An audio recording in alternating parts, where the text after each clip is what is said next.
Now let's talk about logic, if function. इधर देखिए जरा, इस एग्जाम्पल में हम कह रहे हैं कि कमीशन मिलेगा 5%, बट तब जब सेल्स 30,000 से ज्यादा होंगी। ठीक है, तो फिर मैंने इसको एक्सेल को अब बताना कैसे, ये बात इफ के फंक्शन से बताना है। मैंने कहा इज इक्वल टू इफ।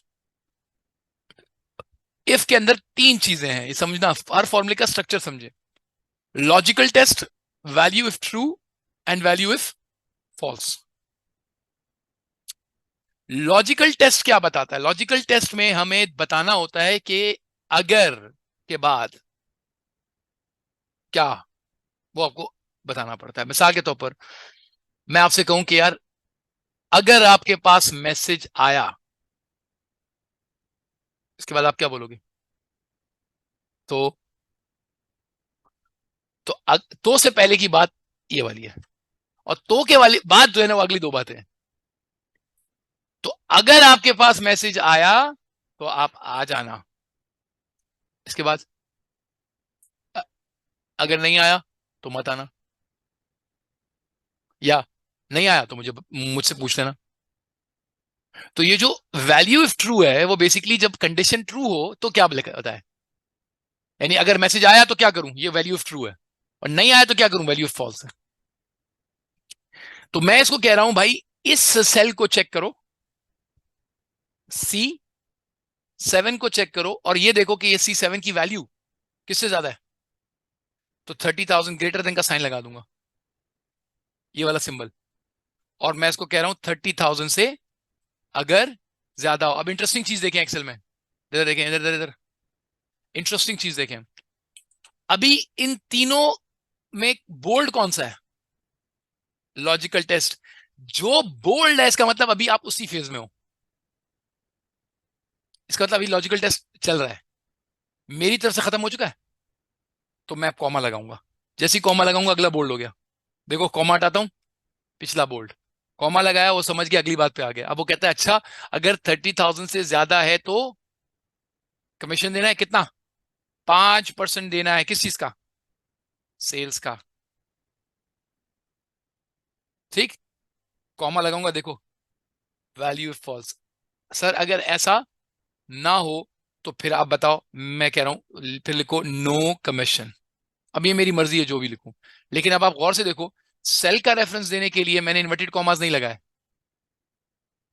देखो, सेल का रेफरेंस देने के लिए मैंने इन्वर्टेड कॉमास नहीं लगाया, लेकिन नो कमीशन लिखकर मैंने इन्वर्टेड कॉमास लगा दिए। अब ये क्यों है? ये क्यों है? क्या किसी सेल का नाम हम नो कमीशन रख सकते हैं? अभी अभी रख के दिखाऊं? क्या किसी सेल का नाम हम नो कमीशन रख सकते हैं? थोड़ी देर के लिए समझना। मैंने किसी सेल का नाम नो कमीशन रख दिया है, सही है, और मैंने कॉमा लगा के यहां नो कमीशन लिख दिया। अब एक्सेल नो कमीशन लिखे या उस सेल पे जाए? और अगर मैं चाहता हूं नो कमीशन लिखे तो हम एक्सेल कैसे पता चलाएगा? एक्सेल पता कैसे चलाएगा कि आप सेल रेफरेंस दे रहे हो या आप नो कमीशन लिखना चाह रहे हो? ये दो अलग बातें हैं ना। आप नो कमीशन लिखना चाह रहे हो या नो कमीशन वाले जो सेल रेफरेंस है, जिसका नाम आपने नो कमीशन रखा है, उधर जाना चाहते हो। तो ये एक्सेल को बताने का तरीका ये है कि आप इन्वर्टेड कॉमास में लिखोगे तो फिर वो रेफरेंस नहीं समझता इसको, वो उसको टेक्स्ट समझता है। लेकिन अगर आप बगैर कॉमा के करोगे तो रेफरेंस होगा तो रेफरेंस देगा, वरना एक्सेप्ट ही नहीं करेगा फॉर्मूला, फॉर्मूले में फ्लॉ दे देगा। सो एंटर करूं, कमीशन मिलना चाहिए था, मिलना चाहिए था। अब इसको ड्रैग करूं, नीचे वाले में मिलना चाहिए था, नहीं। तो क्या लिखा हुआ आना चाहिए? उसके नीचे मिलेगा, इसके नीचे मिलेगा। तो जहां मिलना है वहां मिल गया, जहां नहीं मिलना वहां नो कमीशन लिख दिया उसने। अब आप जो भी लिखना चाहो। So this is how we apply if condition. So go at, एक दफा आप ट्राई करें, फिर आगे बढ़ते हैं। अब हम बढ़ रहे हैं नेस्टेड इफ। कौन सा? Nested if. Nested if. Nested if का मतलब यह है कि इफ के अंदर if, multiple if conditions. Multiple if conditions देखें, इसका रिजल्ट बताना है क्या हुआ है। अब एक तो रिजल्ट है पास फेल, तो वो तो सिंपल इफ से हो जाएगा, क्योंकि दो ही है। अगर आए तो पास, नहीं आए तो फेल, सिंगल इफ से हो जाएगा। लेकिन अगर ग्रेड्स देने हैं, क्या देने, ग्रेड्स देने हैं, तो फिर ग्रेड्स के लिए एक ग्रेड तो नहीं होगा। ये तो नहीं होगा ना कि ए नहीं आया तो बी है। नहीं भाई, ए भी हो सकता है, सी और फेल। तो कैसे करें? फॉर एग्जाम्पल क्या है, अगर ये ग्रेटर देन इक्वल टू 90% है, तो कॉमा क्या करे, ए ग्रेड दे दे। कहते हैं अच्छा अगर नहीं है तो, अब आप ये नहीं बोल सकते नहीं है तो बी दे दो, दो ग्रेड्स तो नहीं है ना। तो फिर मैं इसको बोलूंगा दोबारा देखो। इफ अगर अगर पहली कंडीशन ट्रू नहीं हुई तो कुछ लिखे नहीं, दोबारा देखे, फिर इफ स्टार्ट हो गया।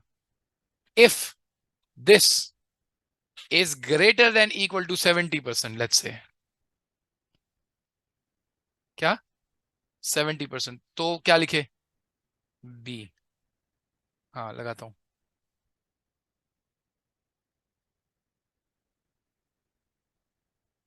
फिर क्या करे, बी। अब वो कहता है बी नहीं है तो नहीं, क्यों, फेल भी तो हो सकता है। सो फिर एक इफ, कि दोबारा जाओ, चेक करो क्या इसकी परसेंटेज ग्रेटर देन 49% है। तो क्या करे, क्या करे, नहीं ना, पास तो सारे थे पीछे, सी। और वो कहता है अगर नहीं है तो, अब मजीद ग्रेड्स अगर नहीं है तो आखिरी वाला क्या होगा, फेल। अब इफ की जरूरत नहीं है, अब इफ की जरूरत नहीं है, क्योंकि अब आखिरी वाला तो अंडरस्टूड सी बात है, अगर नहीं है तो फेल ही है। तो अब आप फेल लिखो, FAIL, फेल। ठीक है, इन्वर्टेड कॉमास क्लोज। अब जितने ब्रैकेट्स ओपन किए थे सारे क्लोज करने पड़ेंगे, राइट। इसकी पहचान ये है कि जब तक ब्लैक ब्रैकेट ना आ जाए तब तक क्लोज करते जाओ, आखिरी ब्रैकेट ब्लैक होती है। ये नहीं है ब्लैक, ये नहीं है ब्लैक, ये ब्लैक आ गई। मुझे फर्क नहीं पड़ता मैंने कितने ब्रैकेट्स खोले थे, मैं इसका कलर देख लूंगा। तो जो लास्ट ब्रैकेट होता है वो ब्लैक ही होता है। तो ब्लैक ब्रैकेट आ जाए बंद कर दो, उसका मतलब सारे ब्रैकेट्स जो ओपन किए थे वो क्लोज कर दिए। क्या आया, ए आया।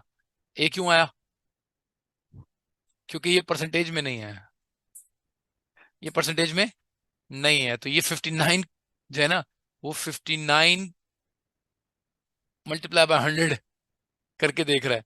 तो मैं परसेंटेज का साइन हटा देता हूँ यहाँ से, क्योंकि ये मेरी परसेंटेजेस नहीं है, ये नंबर्स हैं। तो मैं यहाँ से परसेंटेज क्या करूँ, हटा दूं। मैंने परसेंटेज हटा दी, मैंने सिर्फ मार्क्स लिख दिए। अब नहीं देगा ये ग्रेड। अब कौन सी ग्रेड आए, कौन सा ग्रेड आएगा, सी। और अब मैं इसको नीचे ड्रैग करूं तो 51 वाला क्या है, सी है। सो नीचे तक कौन सा, ये फेल हो जाएगा। सो ये फेल हो गया, और ऊपर वाला पास। सो ठीक है। सो अब आप देखो रिजल्ट, सी सी सी, फेल फेल, जो फेल है वो फेल।